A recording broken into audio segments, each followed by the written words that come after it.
ಅಪ್ಪ. ಈ ಶಬ್ದದಲ್ಲಿ ಅದೆಂಥ ಗತ್ತು, ಗಾಂಭೀರ್ಯ.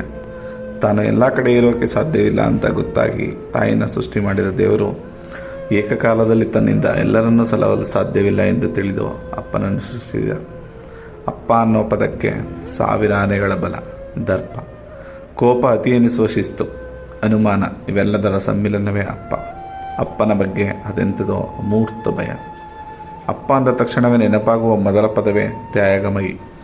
ತನ್ನ ಜೀವನವೆಲ್ಲ ತನ್ನ ಮಕ್ಕಳು, ಹೆಂಡತಿ, ಕುಟುಂಬಕ್ಕೋಸ್ಕರ ಬಿಸಿಲು, ಮಳೆ, ಚಳಿ ಯಾವುದಕ್ಕೂ ಬಗ್ಗದೆ ಹಗಲು ಇರಳು ಎನ್ನದೆ ದುಡಿದ ಅಪ್ಪ ನನ್ನ ಪಾಲಿಗೆ ಸರ್ವಸ್ವ. ತನಗೇನು ಬೇಕು ಎನ್ನುವುದಕ್ಕಿಂತ ತನ್ನವರಿಗೆ ಏನು ಬೇಕು ಅಂತ ಯೋಚಿಸುತ್ತಾ ಅಮ್ಮನಿಗಿಂತ ಜಾಸ್ತಿ ಪ್ರೀತಿ ಕೊಡುವ ಶ್ರಮಜೀವಿ. ಅಪ್ಪನೆಂಬ ಅದ್ಭುತ, ಅಮ್ಮನ ಕಮ್ಮನಿ ಕಂಡಷ್ಟು ನಮಗೆ ಅಪ್ಪನ ಬೆವರನಿ ಕಾಣುವುದೇ ಇಲ್ಲ. ಅಪ್ಪನೆಂದರೆ ನಮ್ಮ ಮನೆಯ ಕಾಮಧೇನು, ಬೇಡಿದ್ದನ್ನೆಲ್ಲ ನೀಡಲೇಬೇಕಾದ ಕಲ್ಪವೃಕ್ಷ. ಅಪ್ಪ ಅತ್ತಿದ್ದು ಕಂಡವರು ಕಡಿಮೆ. ಅಪ್ಪ ನೋವುಗಳಿಲ್ಲದ ಸಮಚಿತ್ತದ ಸರದಾರ.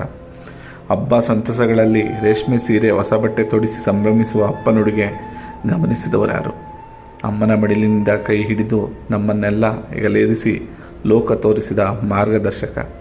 ನೋವು, ಬೇವು, ನಿರಾಸೆ, ಸಂಸಾರದೊತ್ತಗಳ ಹಾಲಾಹಲವನ್ನೇ ನುಂಗಿ ನಗುವ ನೀಲಕಂಠ. ಅಮ್ಮನೆಂದರೆ ಮಮತೆ, ಅಪ್ಪನೆಂದರೆ ಭದ್ರತೆ. ಸದಾ ಮಾಡಿರಿ ಮಕ್ಕಳ ಭವಿಷ್ಯಕ್ಕಾಗಿ ಬದುಕನ್ನೇ ಮುಡಿಪಿಟ್ಟು ಬೆಳಗುವ ಕರ್ಪೂರದಾಣತೆ ಅಪ್ಪ.